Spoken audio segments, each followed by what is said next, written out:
అందరికీ నమస్కారం. మా ఛానల్కి తిరిగి స్వాగతం. మరొక ఉత్తేజకరమైన అప్డేట్ కోసం మీరు మాతో చేరినందుకు మేము సంతోషిస్తున్నాము. ఈ వీడియోలో మా ఈపీఎస్ 95 పెన్షన్ హోల్డర్లను నేరుగా ప్రభావితం చేసే కొన్ని ముఖ్యమైన వార్తల గురించి మేము చర్చిస్తాము.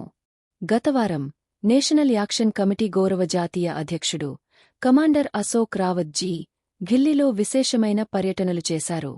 ఈ వీడియోలో మేము కమాండర్ అశోక్ రావత్ జీ యొక్క లైవ్ అప్డేట్ మరియు ఈపీఎస్ 95 పెన్షన్ హోల్డర్ల డిమాండ్లకు సంబంధించి ప్రభుత్వంతో కీలక చర్చలను పంచుకుంటాము.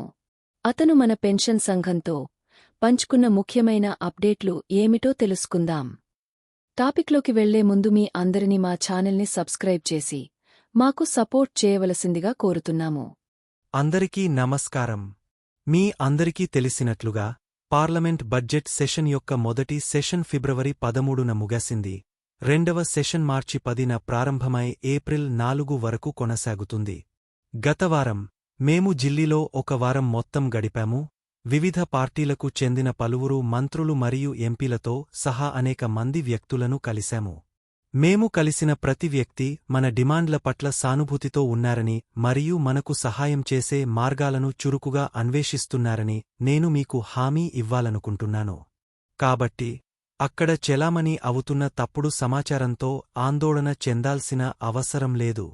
కనీస పెన్షన్ మరియు అధిక పెన్షన్ సమస్యలకు సంబంధించి మేము సిపిఎఫ్సితో ముఖ్యమైన చర్చలు చేశాము. వాస్తవానికి మార్చి నాటికి అన్ని అధిక పెన్షన్ కేసులను వీలైనంత త్వరగా పరిష్కరించడానికి వారు కట్టుబడి ఉన్నారని నివేదించడానికి నేను సంతోషిస్తున్నాను. మన మంత్రి డాక్టర్ మన్సుఖ్ మాండవియా ఈ విషయంలో అంకితభావంతో ఉన్నారు మరియు శ్రద్ధగా డేటాను సేకరిస్తున్నారు మరియు చర్చలలో పాల్గొంటున్నారు. కాబట్టి మనం ఓపికగా ఉన్నప్పుడే త్వరలో మనకు కొన్ని శుభవార్తలు అందుతాయని నేను ఆశాభావంతో ఉన్నాను.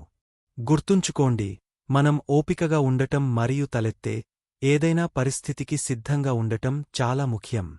ఈ సమస్య మనకు చాలా ముఖ్యమైనది మరియు పరిష్కారం మార్గంలో ఉందని నేను విశ్వసిస్తున్నాను.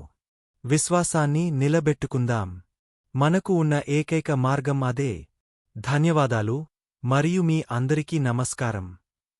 విన్నారుగా మిత్రులారా, కమాండర్ అశోక్ రావత్ జీ స్వయంగా ఈపీఎస్ 95 పెన్షన్ హోల్డర్ల ఆందోళనలకు సంబంధించి ఎన్ఎస్సీ నేషనల్ యాక్షన్ కమిటీ యొక్క అంకిత ప్రయత్నాలను హైలైట్ చేశారు. పారదర్శకతను నిర్ధారించడానికి అతను తన చర్చల తేదీని కూడా నొక్కి చెప్పాడు. కాబట్టి మీరు విశ్రాంతి తీసుకోవచ్చు. మీరు అత్యంత ఖచ్చితమైన మరియు సమయానుకూల సమాచారాన్ని పొందుతున్నారని హామీ ఇచ్చారు. ఈ నవీకరణపై మీ ఆలోచనలు ఏమిటి? దిగువ వ్యాఖ్యలలో మీ అభిప్రాయాలను వినడానికి మేము ఇష్టపడతాము. మీకు ఈ వీడియో ఇన్ఫర్మేటివ్గా అనిపిస్తే దయచేసి ఈపీఎస్ 95 పెన్షన్లకు సంబంధించిన అన్ని విషయాల గురించి అప్డేట్గా ఉండటానికి మా ఛానల్ని లైక్ చేయండి, షేర్ చేయండి మరియు సబ్స్క్రైబ్ చేయండి. ఈ వీడియో చూసినందుకు ధన్యవాదాలు.